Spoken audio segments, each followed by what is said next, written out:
Good morning, LGL 130 students. Welcome to part 3 of our lecture on the Canadian Constitution.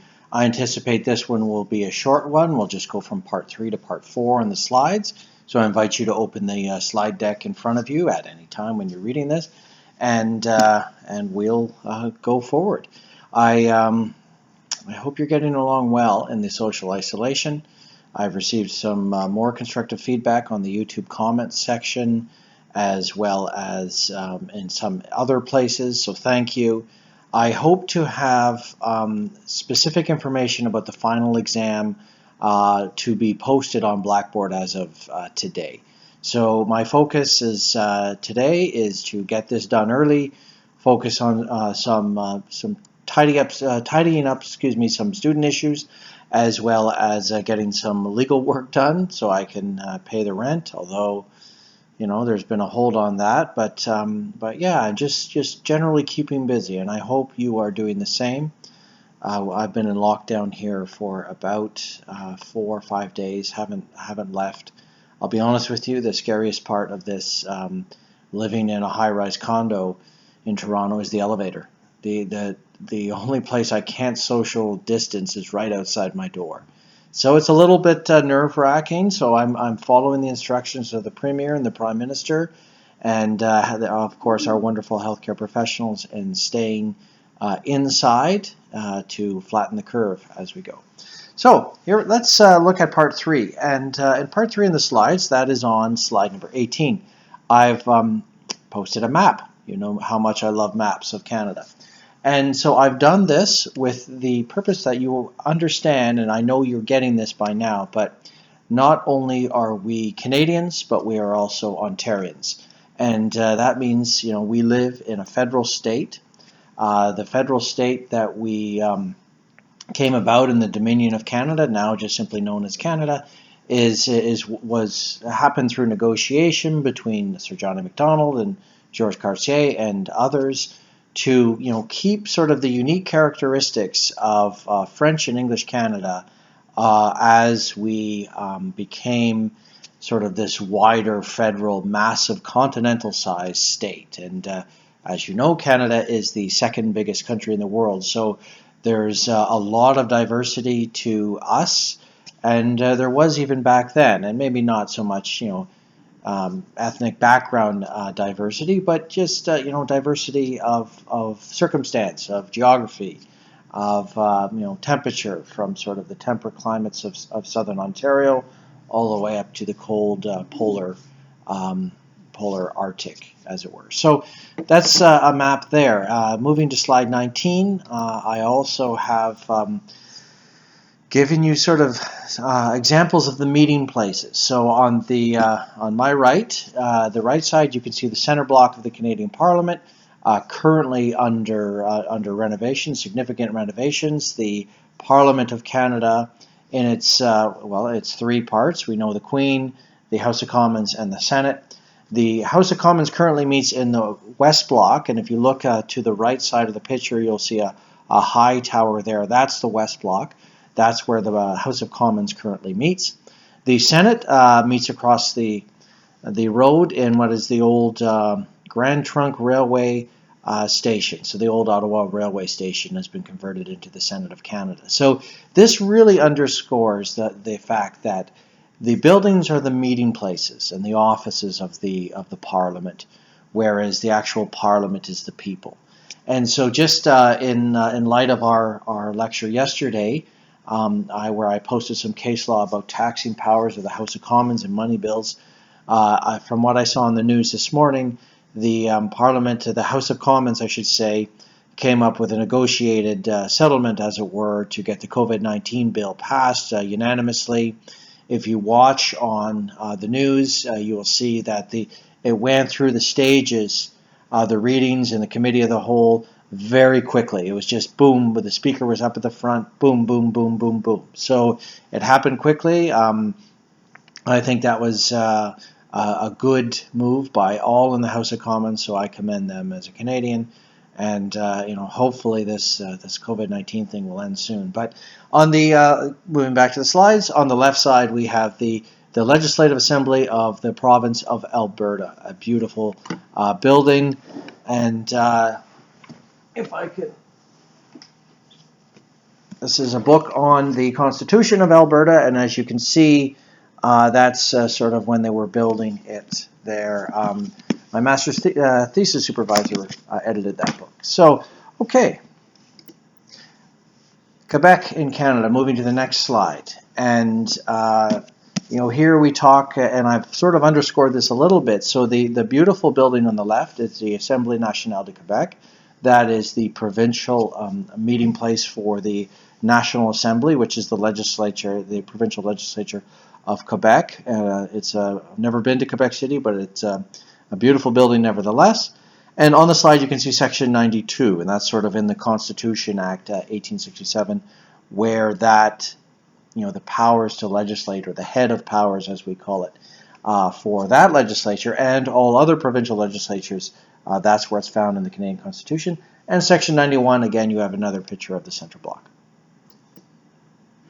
So, moving to slide 21, quite simply, so this is sort of a broad overview of the powers of Section 91 and 92, and at this juncture, I would invite you to look at Exhibits 6.1 and 6.2 of your textbook, found on page 102 and 103. So, if you can just pause the video to pull those up, it'll help a little bit. I have the books right in front of me as well. So, generally speaking, Section 91, or the responsibilities of the federal parliament, and then by extension, the federal executive, so the governor in council, the prime minister, the minister of finance, the minister of defense, and a lot of these ministries sort of map out, the names of the ministries map out sort of, what powers can be found in the head of power of Section 91 for the federal parliament. So it deals more generally with matters affecting the nation, the Canadian nation as a whole.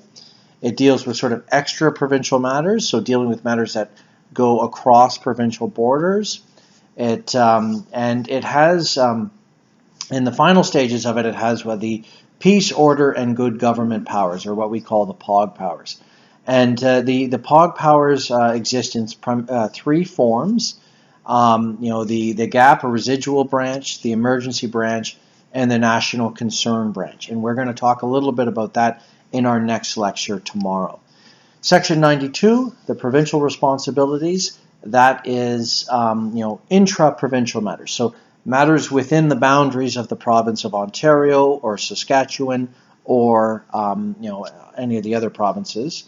And, deals, if you look at subsection 16, deals with matters of a local and private nature. So the private law, which we have discussed of, many times in past lectures at Seneca, the private law of Ontario is dealt with. So as a civil litigator out there helping people come up with, legal solutions for private law, private disputes, whether this was, business deal gone bad or whether, helping someone, make estate planning, that sort of matters of a local and private nature.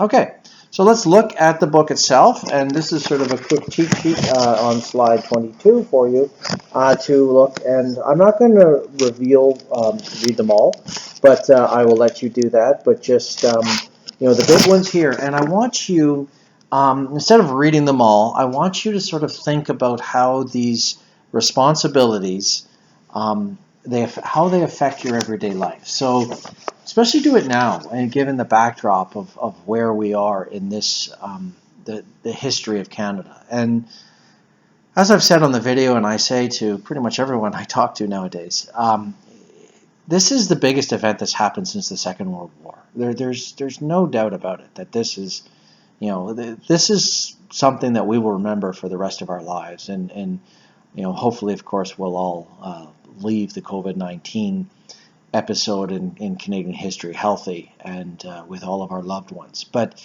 again, what you're seeing now, and I've been watching it with my fiance quite carefully. Every morning the Prime Minister comes on to speak at 11 o'clock, and then shortly thereafter the Premier will go on to speak. And what you see is sort of the government in action. So you see the as you know, we have as the embodiment of the Canadian state, as our sovereign, as the head of state of this country, we have Her Majesty the Queen. Now, of course, currently Her Majesty the Queen, the person, is over in Windsor Castle, isolated, no doubt, because we just got news this morning that her son and heir to the throne, Prince Charles, has COVID-19. Okay, so she's over there, but sort of the Queen of Canada, in her role as the Canadian sovereign, exists sort of there in a person, but also sort of as an embodiment of the Canadian state. And so she reigns. She does not rule, as you know, but she has a chief counselor who's the Prime Minister of Canada, Justin Trudeau. And at the Ontario level, the Queen in Right of Ontario has as a chief counselor the Premier of Ontario, Doug Ford. So anyway, so that's sort of it. But the Constitution 91-92 sort of maps out sort of what these particular governments are responsible for, and just and as we go through the list, the key list anyway, you will you'll sort of get a sense, because you'll see sort of how. Okay, so sorry about that. Just had to pause. But anyway, so just think about how the delivery of powers and how this is affecting you now. So number one, let's look at the federal responsibilities. The big ones, banking. So why is it? Have you ever asked yourself why, when you go to the States, you got the third bank of Buffalo or the third bank of the state of New York or Western New York or stuff like that? If you've ever traveled to the bank, there's big banks, Bank of America, Citibank. There's also a lot of little banks. And why is that the case? Whereas if you go to Vancouver, it's Scotiabank, Bank of Nova Scotia in British Columbia. If you go to Alberta, it's BMO, Bank of Montreal in Alberta. Why do we have sort of big five banks? And the reason for that, quite simply, is that the Banking Act, those banks were founded first. So I believe the Royal Bank of Canada was founded in Halifax, moved its headquarters to Montreal. Now it's headquartered here. The Bank of Nova Scotia, very similar pattern. Bank of Nova Scotia is actually headquartered in Toronto, Ontario, and the financial center of this country. So why is that? Well, because I think it is because the banks it was a federal responsibility, and the banks that were existing at the time of 1867, they were the big banks, and they just sort of expanded west, and it wasn't an opportunity for the Bank of Saskatchewan to get started in a way. And there's even case law around the Second World War about how the government of Alberta. I'm sorry, where was I? There's a little hiccup here. But anyway, I was just talking about banking, and don't want to get too deep into it, but banking, responsibility of the federal government. Let's move down. Census and statistics. Dealing with the population of Canada as a whole, responsibility of the government, of the federal parliament, a head of power of the federal parliament. Citizenship, criminal law, the Criminal Code of Canada. Currency and coinage. When you're dealing with Canadian money, it's a lot easier than if you're dealing with separate Saskatchewan money or PEI money and so on, so forth. The defense, that's the Canadian Armed Forces. It's not the Ontario Armed Forces. Employment insurance, foreign affairs, and this has been a big one of late. It was the federal, it was the responsibility of the federal executive through enabling legislation from the federal parliament to close the Canadian borders, and right now they are closed to everything but essential trade traffic. Indian affairs, so dealing with the Aboriginal peoples of Canada. Marriage and divorce, navigation and shipping, so any navigable water or river, so like the St. Lawrence, again, sort of the responsibility of the federal parliament or the federal head of power. Old age pensions, patents and copyrights, intellectual property, of course. Penitentiaries, the Canada Post, the Postal Service, public debt, and then sort of residual powers, sea coast and inland fisheries, taxation and trade and commerce. And as we'll see a little bit further down, I think in the next slide, we'll talk about trade and commerce. Provincial responsibilities. So compensation to injured workers. And when you take employment law, you will look at the WSIB and the WSIA, basically workplace insurance. And you'll see sort of the genesis of the Ontario program comes from a report from an Ontario judge, and so that's sort of the trade-off that happened there, a wider insurance program instead of suing employers in tort. That sort of is a provincial responsibility. Direct taxation within the province itself. Education. Okay, so remember, it was Minister Lecce, the Minister of Education of the province of Ontario, that closed all the schools. It was not a Minister of Education for the federal government, because there is none. Maintenance of hospitals. Okay, so maintenance of hospitals. That is huge right now, of course. So when you go on and you watch Prime Minister Trudeau talk to the nation, he will not address, and his cabinet, the ministers that he has around him, who are now not around him because he's in social isolation, but his team, they're not dealing with sort of the direct delivery of health care. That happens later with Minister Christine Elliott and the Premier Doug Ford, because that's a provincial responsibility. So who's buying all the masks now? It's the provinces. The federal government, of course, is trying what they can to get masks into Canada from manufacturers, 3M, elsewhere in, say, the US, Europe, Asia, whatever. But realistically, it's coming, it's delivered to the hospitals, which are run by the provinces. Municipal institutions. So you'll recall a couple of years back now, remember the Ford government wanted to change so that the amount of Toronto councillors matched that of the amount of Toronto MPPs. So basically, shrink the level of councillors. That was decided eventually at the Court of Appeal level in Ontario, but that was it was found that yes, the province had the authority to do that because municipalities such as the City of Toronto are creatures of provincial statute. Property and civil rights in the province and the provincial courts and law. So when you are dealing later, when you're working as law clerks in a firm environment, or maybe you're working within the justice system itself, you are dealing with Ontario documents. Now, that doesn't mean, of course, the rules of civil procedure of Manitoba or PEI are dissimilar to Ontario's. They're actually quite similar from what I understand. But, I mean, as an Ontario lawyer, I am licensed to practice in the province of Ontario, and that's that's about it. And the solemnization of marriage. So when you sign a marriage document, and hopefully I will this year, but who knows? It's a provincial document. So that's sort of the division of the powers. Again, please look at page 102, 103, and then from there, you can just sort of get a sense of that. But I as I say in class, always sort of look at how these heads of powers manifest themselves in your everyday life.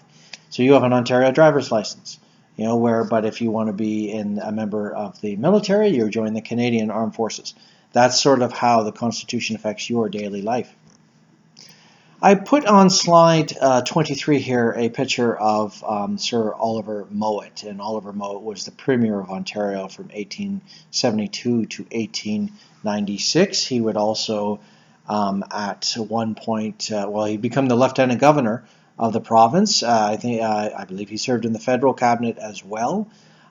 He was an extraordinary individual that Ontarians, in my opinion, know too little about. He was a lawyer in Kingston.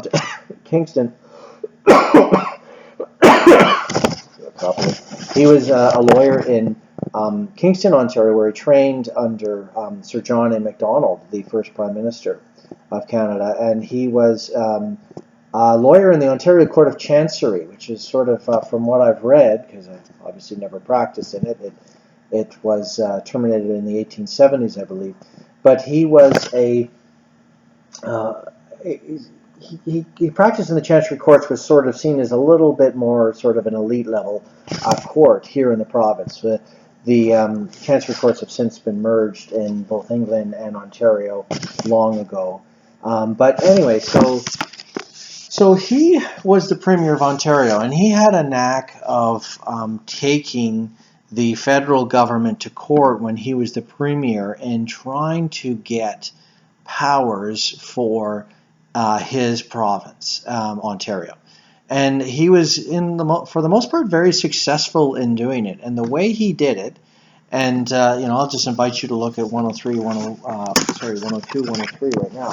The way he did it is that he used the Constitution Act 1867 as it was the British North America Act, and looked at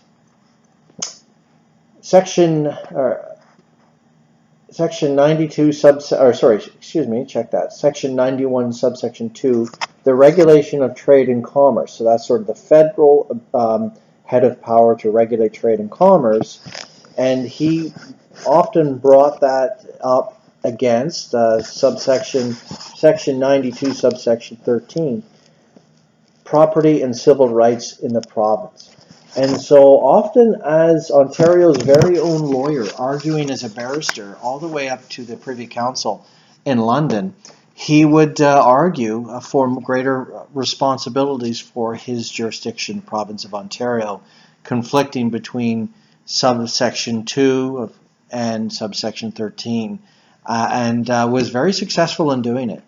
And that set the tone. So much of the, let's say, the political or legal wranglings that you see now, who is responsible for what, the delivery of what services, this manifests itself in a lot of ways, with sort of pipeline jurisdictions and Aboriginal Aboriginal consultation in the honor of the Crown type of things.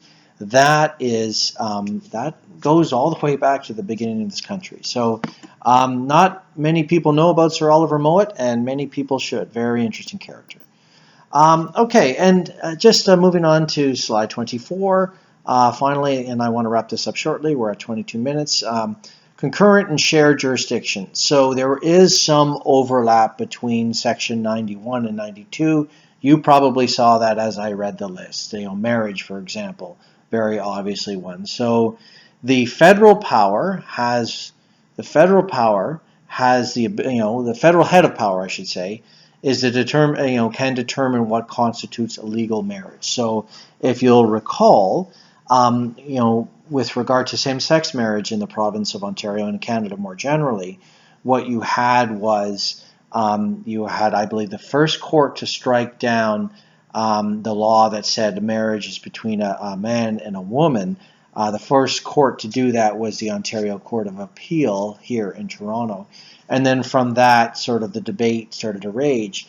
The government of the time, it was led by Prime Minister Jean Chrétien, sent a reference to the Supreme Court of Canada regarding sort of the marriage, and the court there determined that it came from the head of power of the federal parliament. So that was quickly changed thereafter. And there were some other notable things in the late 80s. I believe 1998, there was this case called Verend and Alberta. And in that situation, Verend was a homosexual gentleman who wanted his benefits to go to his partner. And the courts in Alberta looked at the Human Rights Code of Alberta, and we are going to talk about human rights in our next week's lecture, looked at the Human Rights Code, and it did not say on grounds of sexual orientation in the code itself. And so the Supreme Court of Canada read it widely and found it to be in there, just not expressly. So, okay. And then there's criminal law. If anyone here has ever gotten a parking ticket, you've noticed, or a traffic ticket of any kind, that's sort of a provincial offense, whereas that sort of thing is not found in the Criminal Code of Canada. The Criminal Code of Canada is already a book, this size, but so there is some sort of overlap there as well. So provincial offenses, minor, lesser offenses, and then of course you have the Criminal Code of Canada, which is sort of an extensive and across the country criminal code. And we've talked a lot about that before. And then sort of, delivery of things, old age pensions, agriculture, immigration. So there is shared power. We'll talk more about that tomorrow because that is, amongst the most complex areas of this lecture. And the final slide, what we're going to deal with today, is disallowance powers. And this has largely fallen out of favor. But if you look at the Constitution itself, and I've taken some notes here for you, so if you want to pull up, pause the video now, and pull up the Constitution, just Constitution Act 1867 into your search engine, and you'll probably find the government site. And I have it open on my computer right now. And so basically, it's a very interesting read to go through the Constitution Act of 1867. A couple notable points here I just want to point out as well. When we're dealing with defense matters, so national defense, foreign affairs, very clearly falls under the responsibilities of the federal government. So as I've said before, it's the Canadian Armed Forces, not the Ontario Armed Forces. But if you just scroll through to section 15 of the Constitution Act 1867, you see the Command-in-Chief of the Land and Naval Militia and all naval and military forces of and in Canada is hereby declared to continue to be vested in the Queen. So I thought that was interesting. It's not sort of strictly speaking a Section 91, 92 issue, but it does sort of provide that there is one Commander-in-Chief of the Canadian Armed Forces in and of Canada, and it remains the Queen. So you have at the apex of the military structure in Canada the Queen. And so, who's most likely, it's outlined, of course, in Section 91. Militia and military, naval service and defense is subsection 7. But who's the boss of the military ultimately? The Queen, but really the Queen in council, or the governor in council. What's some other ones to look at?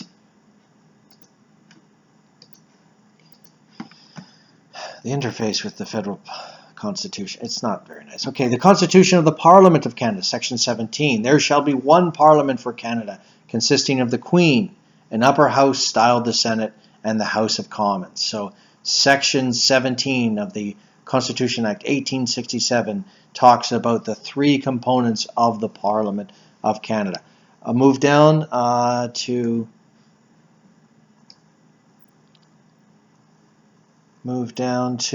Section 16. Just to go back one, it says that the capital of this country is in Ottawa. That's pretty cool. And finally, just to go back to the slide before we wrap up, as you know, sort of the governor is appointed. Appointed by the Governor General. Is appointed by the Queen upon the recommendation of the Prime Minister. So in effect, it's the Prime Minister who picks the Governor General of Canada. That's sort of how it works. The Lieutenant Governors of the provinces are also appointed upon the recommendation of the Prime Minister. Now this is unique, of course, because the Lieutenant Governors of the provinces play a very important role when dealing with the actual, passing of legislation in those provinces, right? So in a very similar way as you would have in the federal parliament, except the provinces long ago, I believe the last upper chamber, last Senate, or or House of Councillors, or anything, upper chamber in the parliaments or the legislatures of the provinces was dispensed with, I think, in the 50s. If you go to the National Assembly in Quebec, you have a blue chamber where the Assemblée Nationale meets, but you also have a red chamber, and that's the former upper house of the Senate. All legislatures in the provinces of Canada are now unicameral, which is one house. The House of the Parliament of Canada is bicameral, two houses. I think we've talked about that, but that's just important that you understand that distinction. And so there's a red chamber in the Assemblée Nationale of Quebec in the building, and that's where sort of ceremonial functions take place, where people are appointed to the various awards they have there for distinctive distinguished, I should say, Quebec citizens. So anyway, there is historical legacies, but again, I'm getting a little in the weeds there, and we're at half an hour. Wow. But disallowance powers. So because the Lieutenant Governor is appointed upon the recommendation of the Prime Minister, there was this sort of notion that these powers, that there wasn't a disallowance power if the federal government saw legislation coming from the provinces that it didn't like. There was a disallowance power. They could, instruct the Lieutenant Governor not to grant that legislation royal assent. And so that is sort of this unique little framework that had almost a federal veto over provincial legislation. Now that has fallen into disuse. Again, I just, in researching this morning, I uncovered a case from the Supreme Court of Canada from the 30s regarding the powers of the Governor General and the Lieutenant Governors. But I'm not going to include that there. I'm going to stop Part 3 now. Tomorrow we will look at Part 4, amending the Constitution, and the final one we will look at the POG power. So thank you. Stay safe. This went a little bit longer than I thought, but you know me, I do like to talk. So thank you so much for being patient. Thank you for the positive feedback, and I wish you a very, very good Wednesday. Thank you.